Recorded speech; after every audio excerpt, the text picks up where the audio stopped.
Here's an example of an arc length calculation that many of the calculators have difficulty doing when you type the integral in, and that'll lead us to finding another way to do this.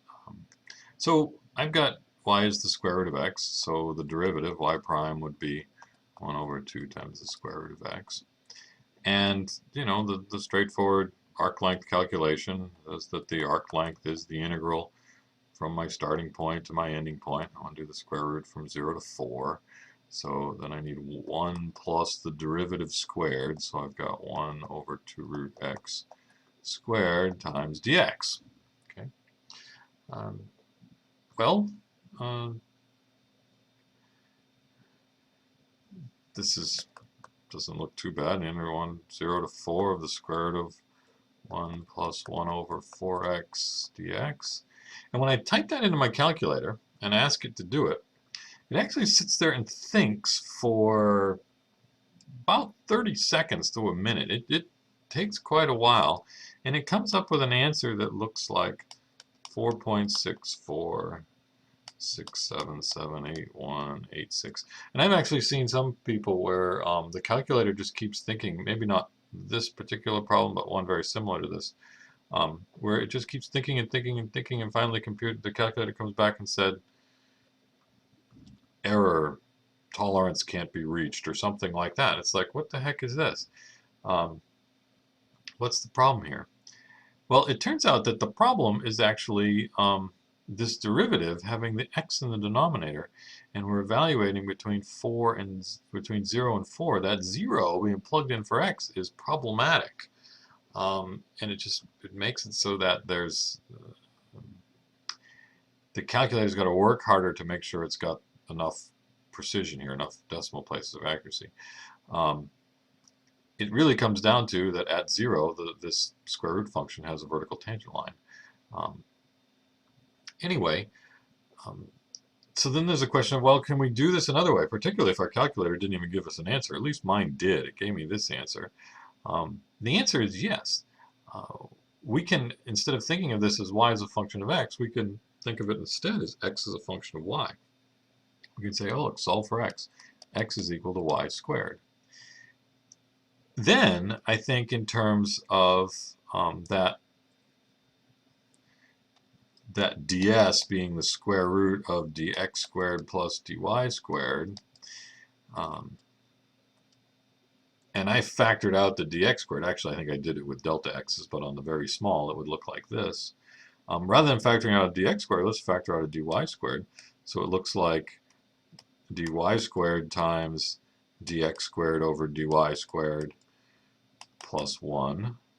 Actually, let's not write it that way. Let's write it this way. Dx squared over dy squared plus 1.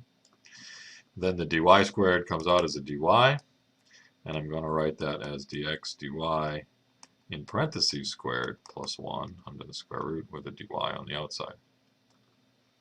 Essentially, if y is a function of x, it looks like this, 1 plus dy dx squared. If x is a function of y, then underneath the square root is going to look like 1 plus dx dy squared. So in our problem, we have that x is y squared, so dx dy is 2y.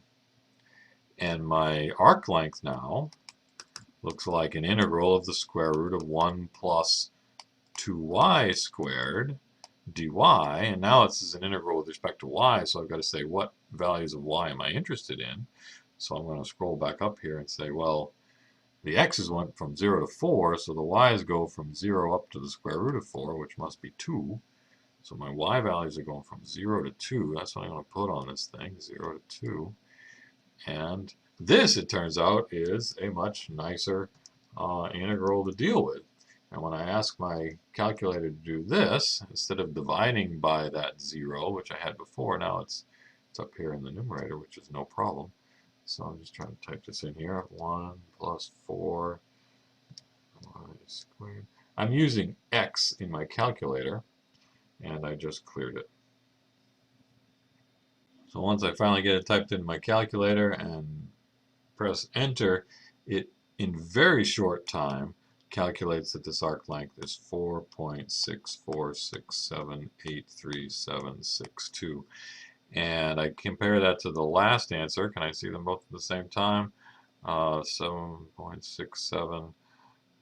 Actually, it only matches up till 4 decimal places. So one or the other is not really as good as it thinks it is. I'm inclined to trust this one, actually. It did it very quickly. It seemed to think it had plenty of accuracy. The original calculation took a long time, and it didn't. Okay. The main point that I want to make on these is that these arc length calculations can be done just as easily dx as they can dy. Right? And there's a nice symmetry at this stage right here that the x's and y's play essentially the same role. As soon as you decide which one to factor out, that determines whether your integral is with respect to y, or back up here where your integral would be with respect to x. Equally legitimate both ways to do that calculation. So you have the option. If your calculator doesn't like one way, then try the other way.